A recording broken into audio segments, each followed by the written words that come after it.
As Jesus was walking along, he saw a man who had been born blind. Teacher, whose sin caused him to be born blind? Was it his own, or his parents' sin? His blindness has nothing to do with his sins or his parents' sins. He is blind so that God's power might be seen at work in him. As long as it is day, we must keep on doing the work of him who sent me. Night is coming, when no one can work. While I am in the world, I am the light for the world.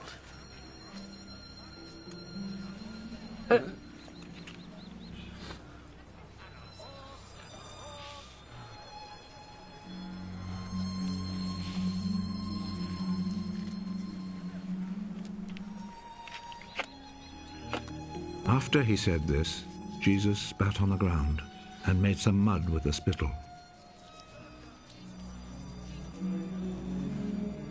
He rubbed the mud on the man's eyes.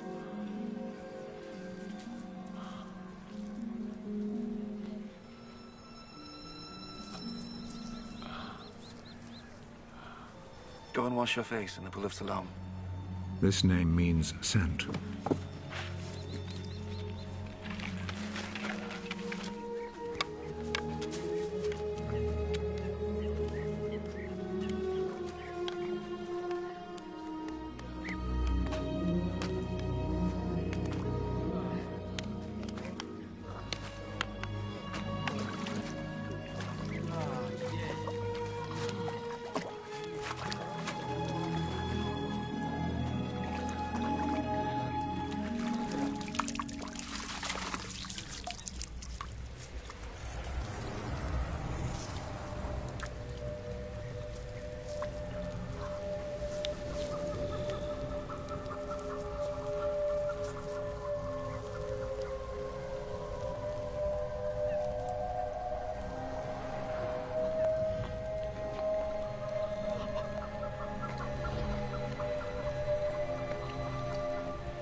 So the man went, washed his face, and came back, seeing.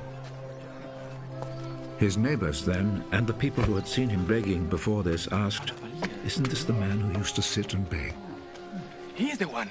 No, he isn't. He just looks like him. I am the man. How is it that you can now see? The man called Jesus made some mud, rubbed it on my eyes, and told me to go to Siloam and wash my face. So I went, and as soon as I washed, I could see. Where is he? I don't know. Then they took to the Pharisees the man who had been blind. The day that Jesus made the mud and cured him of his blindness was a Sabbath.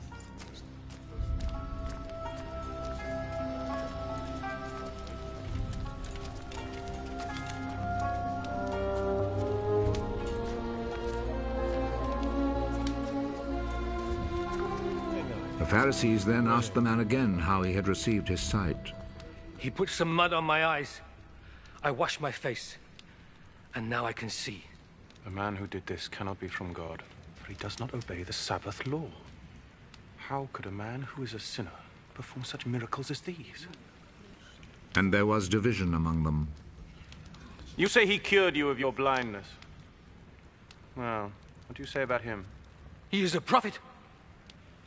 The Jewish authorities, however, were not willing to believe that he had been blind and could now see until they called his parents. Is this your son? You say that he was born blind. How is it then that he can now see? We know that he is our son, and we know that he was born blind. But we don't know how it is that he is now able to see, nor do we know who cured him of his blindness. Ask him. He is old enough and he can answer for himself. His parents said this because they were afraid of the Jewish authorities, who had already agreed that anyone who said he believed that Jesus was the Messiah would be expelled from the synagogue. That is why his parents said, "He is old enough, ask him." A second time, they called back the man who had been born blind. Promise before God that you will tell the truth. We know that this man who cured you is a sinner. I do not know if he is a sinner or not.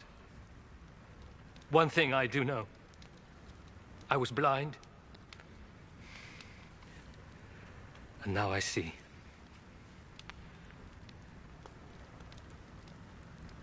What did he do to you? How did he cure you of your blindness? I have already told you and you would not listen. Why do you want to hear it again? Maybe you too would like to be his disciples. They insulted him and said, You are that fellow's disciple. But we are Moses' disciples. We know that God spoke to Moses. As for that fellow, however, we do not even know where he comes from. What a strange thing that is. You do not know where he comes from, but he cured me of my blindness. We know that God does not listen to sinners. He does listen to people who respect him and do what he wants them to do. Since the beginning of the world, nobody has ever heard of anyone giving sight to a person born blind. Unless this man came from God, he would not be able to do a thing! You were born and brought up in sin! And you are trying to teach us. and they expelled him from the synagogue.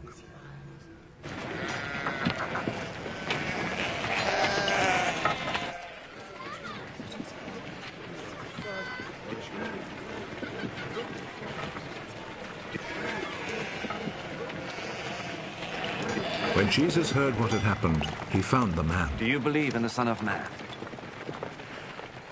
Tell me who he is, sir, so that I can believe in him. You have already seen him. And he is the one who is talking with you now.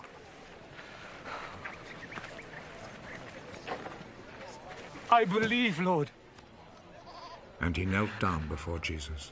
I came to this world to judge, so that the blind should see, and those who see should become blind.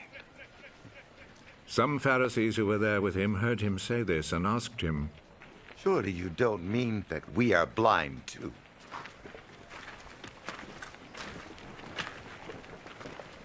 If you were blind, then you would not be guilty. But since you claim that you can see, this means that you are still guilty.